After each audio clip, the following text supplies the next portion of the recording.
New lawsuit drama between Justin Baldoni and Blake Lively. The drama is not over yet. We are still talking about the 2024 summer movie It Ends With Us. Now, we know that Blake Lively filed an 80-page complaint with the California Civil Rights Department. And that was what I covered in one of my previous videos. That was when the sort of drama dropped about the lawsuit. Now, at that time, she hadn't actually filed a lawsuit. We're going to get into that soon because she has since officially filed that lawsuit. But we're going to kick off with Justin Baldoni lawsuit, which is the newest installment of this drama of It Ends With Us. So the big news here is that Justin Baldoni has not filed a lawsuit against Blake Lively. He has filed a lawsuit against the New York Times, and it all comes from the New York Times article entitled, "We Can Bury Anyone Inside a Hollywood Smear Machine." You may have seen this article, and it's got a picture, a fractured picture of Justin Baldoni. It looks like a still from the movie It Ends With Us. The subhead is "Private Messages Detail an Alleged Campaign to Tarnish Blake Lively After She Accused Justin Baldoni of Misconduct on the Set of It Ends With Us." And then it kicks off with this reveal of some text messages, and then it goes on to explain how Justin Baldoni and his crisis PR team intentionally tried to ruin Blake Lively's reputation and bury her career. But now Justin is coming into the picture, and he's suing the New York Times for libel and false light invasion of privacy. The other parties included in this lawsuit are It Ends With Us producers Jamie Heath and Steve Sarowitz. They claim that the Times relied on cherry-picked information and altered communications stripped of necessary context in order to deliberately mislead people. And so we're going to see how this all hinges on an emoji, you guys, an emoji. So essentially there was a text messages that were revealed in Blake Lively's complaint that were allegedly missing a very important emoji that changed the entire context of the text messages. And Variety is the publication that is exclusively covering this lawsuit. So here's the headline: Justin Baldoni files $250 million lawsuit against New York Times over Blake Lively's story. It relied on her, quote, self-serving narrative. And the very beginning of this article talks about some text messages that were not revealed in Blake Lively's 80-page complaint that Justin revealed to indicate that some of the complaints that Blake filed against Justin were just completely unfounded. So this 87-page complaint also accuses the Times of promissory fraud and breach of implied in fact contract. And Justin Baldoni's lawsuit offers a rebuttal of the narrative set forth in the 4,000-word article that has rocked Hollywood and led to WME dropping Baldoni as a client hours after publication. Now, you may remember that this was a big deal. Everyone was talking about how WME dropped Baldoni, and this was used as almost like proof that he was guilty. Everyone was talking about how he's such a bad guy and he's actually the bad guy in this situation, and Blake Lively is not the mean girl that everybody thought she was. And then this article goes on to talk about Ryan Reynolds. So apparently he berated Justin in an aggressive manner during a heated meeting at their Tribeca penthouse in New York, accusing Justin of, quote, fat shaming Blake. The suit claims that the A-list actor also pressured Baldoni's agency, WME, to drop the director during the Deadpool and Wolverine premiere in July, well before Baldoni enlisted crisis PR. However, a WME rep denies that there was any pressure from Reynolds or Lively to drop Baldoni as a client, says his former agent wasn't at that premiere. And so attorney Brian Friedman, he filed the lawsuit on behalf of the plaintiffs. He tells Variety that the New York Times, quote, cowered to the wants and whims of two powerful, untouchable Hollywood elites, disregarding journalistic practices and ethics once befitting of the revered publication by using doctored and manipulated texts and intentionally omitting texts which dispute their chosen PR narrative.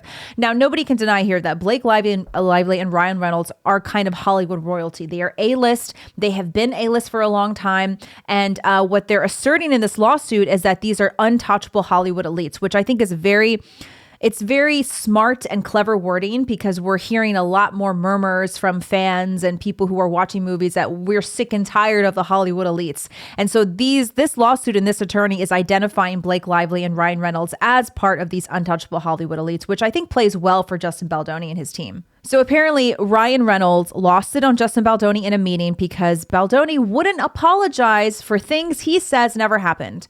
And the complaint basically says a Sony exec called it the most unhinged meeting of their 40-year career. This is a tweet from Ariadna Jacob. She covered this lawsuit, and she shared the PDF screenshot here. And from the lawsuit, it says Ryan Reynolds demanded an apology to Blake Lively for actions that were mischaracterized and demonstrably false. While Baldoni resisted apologizing for what he had not done, Reynolds became further enraged. Everyone, including the producer Lively had asked production to engage, and a representative of Sony that was in attendance left that meeting in shock. The producer offered that in his 40-year career, he had never seen anyone speak to someone like that in a meeting. The Sony rep mentioned that she would often think of that meeting, and her one regret is that she didn't stop Ryan's berating of Baldoni. So already here, Ryan Reynolds is painted out to be the bad guy, where you often see Ryan and Blake, PR teams like to paint them to be this very like all-American sweet couple. They like to joke with each other. They're so sweet. They have 4 kids. But this lawsuit is really trying to paint a very different picture of Ryan Reynolds. So apparently he lost it to Justin Baldoni. Also, do you remember how in Blake's complaint, she listed out the 30 things that they apparently agreed upon in some kind of all hands meeting? This was like the very first thing in her 80-page complaint to the California Civil Rights Department. And these were things that she demanded Justin and other producers and his team no longer do because they made her incredibly uncomfortable. Well, apparently none of those things were agreed upon. And according to Justin Baldoni, that list never existed. In case you missed it, here is the list of, this is like the second and third page of the 80-page complaint from Blake Lively. It says, during the January 4th meeting, the parties discussed in detail the inappropriate conduct that Miss Lively, her employees, and other cast and crew experienced at the hands of Justin Baldoni and Heath. Heath was a producer. After the list below was reviewed and discussed in its entirety, all parties present agreed that the outlined conduct would cease. You have things here like no more showing nude videos, no more inquiries about porn, no more talking about Blake Lively's deceased father, asking if Blake Lively and her infant were exposed to COVID, like a whole list of things here. Now, apparently, Justin Baldoni says he never saw this and he never signed off on it. And he says it was only added to her CRD filing to make him look guilty. And the constant, quote, no more phrasing designed to imply these things had already happened. And Justin Baldoni says that these things did not, in fact, happen. Justin Baldoni also says that the previously agreed upon DV narrative that was supposed to be used to promote the film It Ends With Us was abandoned by Blake Lively. Now, this was something that Blake's team and her lawyers talked about in the complaint. They said that the entire team agreed on some sort of marketing plan for the movie. And Justin Baldoni was the one that went off and did something different with his PR team and did the whole DV narrative. Well, Justin Baldoni is now asserting that the original plan was to go the DV route, and Blake Lively and her team and the rest of the cast went off and ended up promoting it as something totally different, as like this cute rom-com, wear your florals, grab your friends, cutesy rom-com. But Justin is now saying that she had abandoned that previously agreed upon DV narrative. So it says here that Baldoni was systematically sidelined from the market of his own film. From the very beginning, Justin insisted on marketing the film with a focus on DV and its survivors, a message that was integral to the film's purpose, yet Lively drastically limited his input and deliberately steered the promotional campaign away from its societal message. Now, you may remember that in all of the press interviews, it seemed like Justin Baldoni and Blake Lively were promoting 2 totally different movies. Justin was talking about the hope that DV survivors had from watching this film. Blake Lively was talking about her Lorraine Schwartz stuff that she loved to wear, the Britney Spears Versace dress, and she was making all kinds of jokes and making it seem like a rom-com. Well, apparently Justin claims that this was not what they had originally planned on. Now, let's get into that emoji that apparently changes everything. You may remember from Blake's 80-page complaint, they pointed to private text messages between Justin's crisis PR team, where one of the PR, I forgot her name, but one of the PR ladies says, "That's why you hired me." So apparently there was a missing emoji here that completely changed the context and the tone of this exchange. Baldoni's complaint presents a slightly different version of the text conversation in question. This one, which is apparently the accurate one, has an upside down smiley face in the middle. Jen Abel says, "You really outdid yourself with this piece." Now, in Blake Lively's 80-page complaint, that emoji was not there. So it seemed like a very serious text message that Jen sent to Melissa Nathan. Melissa Nathan replied, "That's why you hired me, right? I'm the best."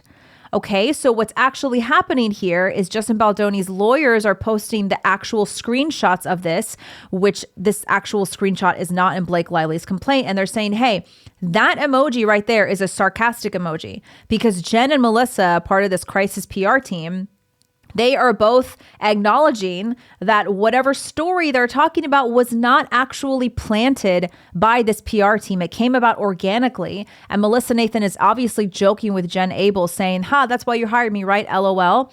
But she didn't plant the story. It came about organically. They're just joking that, hey, this is something that we did, but it's not actually anything that came from them. Just like this tweet says, Baldoni shows that these texts were immediately preceded by other texts, which made it clear that his team was not, in fact, involved in the Daily Mail story. That's the story they're talking about, the Daily Mail article. The apparent gloating was facetious, as made obvious by the upside down smiley. Okay, because now you can see in this exchange, Friday, August 16th, Melissa Nathan says, damn, this is unfair because it's also not me. Right. So she's saying right there, like she didn't plant that story that came about organically, which goes along with what I was saying. We'll get into it a little bit more later when we show some more of Blake's interviews. I was saying that when all of this was coming out, I didn't even think that anything that came from Justin's PR team was really the most damning thing for Blake Lively's reputation. I thought that all of the things that came about organically that were not associated with Justin Baldoni and his team, those were actually the things that were responsible for Blake Lively's downfall of her reputation. Who knew that an emoji could change the entire course of a lawsuit? Who knew that an emoji held so much weight in terms of the context of a text message exchange? Speaking of text messages, Blake Lively asserted that Justin Baldoni would enter her trailer unannounced and that he would come in and make her feel uncomfortable because she was doing things like pumping breast milk when he walked into her trailer unannounced. So this is like one of the first things that the Variety article talks about, because Justin Baldoni is releasing screenshots of text messages showing that Blake Lively had in fact invited him into her trailer while she was pumping. On June 2nd, 2023, Blake began a text exchange with Justin that blamed her assistant for not getting her an updated batch of script pages. Now, Blake texted, she didn't realize they were new. New pages can always be sent to me as well, please. And she signed the text with an X, the universal symbol for a kiss. Blake followed up with another text that said, I'm just pumping in my trailer if you want to work out our lines. Justin said, copy, eating with crew and we'll head that way. So this interaction was depicted in a far more sinister light, but Justin Baldoni is disagreeing with what Blake claimed. She says that Baldoni repeatedly entered her makeup trailer uninvited while she was undressed, including when she was breastfeeding. And Justin's like, hold on. I got the receipts, you guys. She invited me into her trailer to go over the lines. This was not sinister. This was not inappropriate. It was a very friendly exchange. She ended the text with an X, a kiss. That's obviously very friendly. And she invited him in while she was pumping to go over lines. So he's releasing these text messages to prove something different than what Blake and her lawyers are asserting. Okay, you may also remember that Blake Lively made an allegation that Heath, the producer, was showing a video of his naked wife and it made Blake feel uncomfortable. However, this video in question was a non-pornographic recording of Heath's wife during a home birth, a deeply personal one with no sexual overtone. To distort this benign event into an act of sexual misconduct is outrageous and emblematic of the lengths to which Lively and her collaborators are willing to go to defame plaintiffs. The suit adds that the video in question was shown to Lively as part of a creative discussion regarding a birthing scene in It Ends With Us. And then it goes on to say, as for the allegation that Baldoni inappropriately described Lively's character's attire as sexy, the suit calls that exaggerated and misleading. So now there are apparently text messages that were exchanged that shows that Blake herself wanted her character's clothing to be much sexier. She says, we'll show you both ways, but beanie is much sexier, she wrote, in what appeared to be her advocating for a particular wardrobe option. So the lawsuit says that Blake set the tone, a tone that Justin respectively heeded during the creative process. You might even remember that Blake claimed that there was no intimacy coordinator to help navigate these intimate scenes that, basically scenes where they're either half clothed or not clothed much at all. Okay, well, Justin is releasing more text messages showing that Blake knew that there was an intimacy coordinator. She acknowledged there was one, and she said that she didn't really need to meet the intimacy coordinator right now at this moment. So the New York Times article claimed that Blake objected to sex scenes that Justin wanted to add that she considered gratuitous. But in response, Wayfarer Studios said they agreed to provide a full-time intimacy coordinator. And in one text, Blake said to Justin, she said, "I feel good. I can meet her when we start. Thank you, though." So apparently she indicated she is in no hurry to meet with the film's intimacy coordinator. Baldoni's lawsuit also references notes from the intimacy coordinator that included a suggestion that perhaps Ryle, Justin's character, chooses not to orgasm after he satisfied Lily, played by Blake. And according to the complaint, Blake personalizes this and says, "I'd be mortified if that happened to me." To which Justin responded, "I'm not sure about you, but those have been some of the most beautiful moments between my wife and I." Okay, so you get the picture, right? So Justin's lawsuit is addressing many things specifically that Blake's 80-page complaint has asserted against him and his crisis PR team. So he's releasing screenshots and the full text messages and building a different picture and adding more context to whatever it is that Blake and her lawyers are asserting against Baldoni. And now, remember, we were saying earlier that Blake hadn't filed a lawsuit back then. It was just a complaint to the California Civil Rights Department. Well, in a turn of events, Blake has in fact filed a lawsuit. They have filed a federal complaint against Wayfarer Studios, Baldoni in the Southern District of New York. So here's the quote read from a statement of her legal team. "Unfortunately, Miss Lively's decision to speak out has resulted in further retaliation and attacks. As alleged in Miss Lively's federal complaint, Wayfarer and its associates have violated federal and California state law by retaliating against her for reporting sexual harassment and workplace safety concerns. Now, the defendants will answer for their conduct in federal court." I mean, you can go deeper into this. You can read the entire lawsuit written by Justin's lawyers, because they even talk about like the term fat shaming. And then Justin Baldoni explains that he was never fat shaming Blake. He was just inquiring about how much she weighs because he had some back problems and he needed to understand how much weight he was lifting up in order to prepare his body for that. And then in this lawsuit, Justin's lawyers point to something that I specifically said in my last video, and a lot of people are pointing out. Justin and his lawyers are saying that Blake's downfall and of her reputation was not a result of whatever Justin Baldoni's PR team did. It was a result mostly because of videos resurfacing of the way that Blake Lively acted in interviews, in past interviews, in press hits, and the press junket associated with It Ends With Us. I mean, if you look at all of this put together like a collage of how Blake Lively acted, it's very clear that Justin Baldoni's PR team had very little, if not nothing, to do with how much people ended up despising and significantly disliking Blake. Congrats on your little bump. Congrats on your little bump. What is the next What does 5 that years mean?